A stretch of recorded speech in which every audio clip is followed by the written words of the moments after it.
Hi, here's a short video about the 40k terrain that I've been making. Thoughts behind the concept for it is I wanted a reasonably quick to build, reasonably interesting to look at, slightly futuristic jungle world. A little bit like Pandora from Avatar, but still has to be practical, that models can get around, move around, hide behind it, use cover, but without it taking over.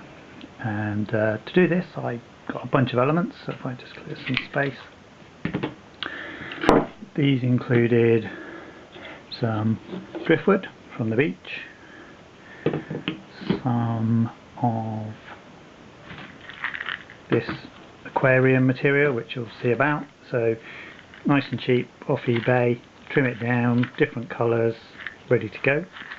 I also found some of this strange kind of green tubular dyed plant material thing, and again kind of made up a piece of nature to match my environment, and I decided that all these pieces here were going to live on dead or decaying things. So whenever I rolled them out, tried to make a little ecosystem so they just kind of plugged in and fit in the same place each time. So for example here's some climbing up this piece of driftwood, again from the beach. The other thing I needed to do was make sure, jungles are dense and diverse, got lots of stuff in it. So again I used these, which are available from all sorts of places, but really good for chopping down, already bunched, pretty much already painted, ready to go. So again you can create a very kind of dense and compact looking jungle that you can combine together. These are on a piece of resin impregnated cardboard, so that when you paint and glue onto it, it doesn't bow and buckle, you end up with a nice flat piece. In this case I've got a bit of old plastic robot painted and dropped in, and again following the laws, there's one of these green tube things growing up alongside it. And then just adding some dense undergrowth to kind of make it look a bit more jungle-like.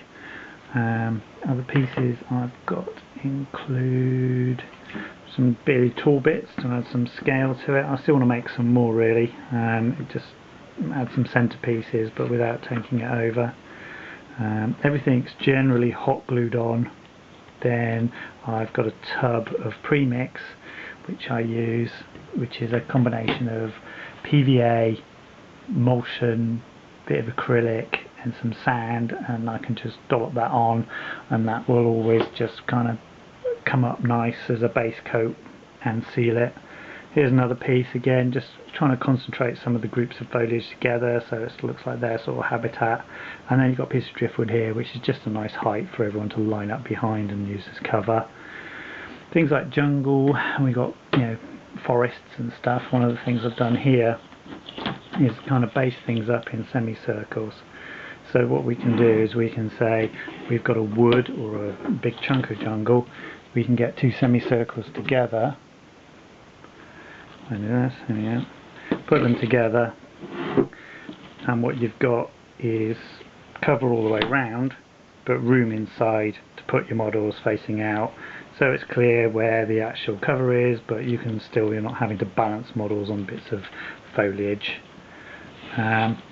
Got some other pieces coming along which include some towel buildings and other bits and pieces, and I hope to do those in a future video. Thanks.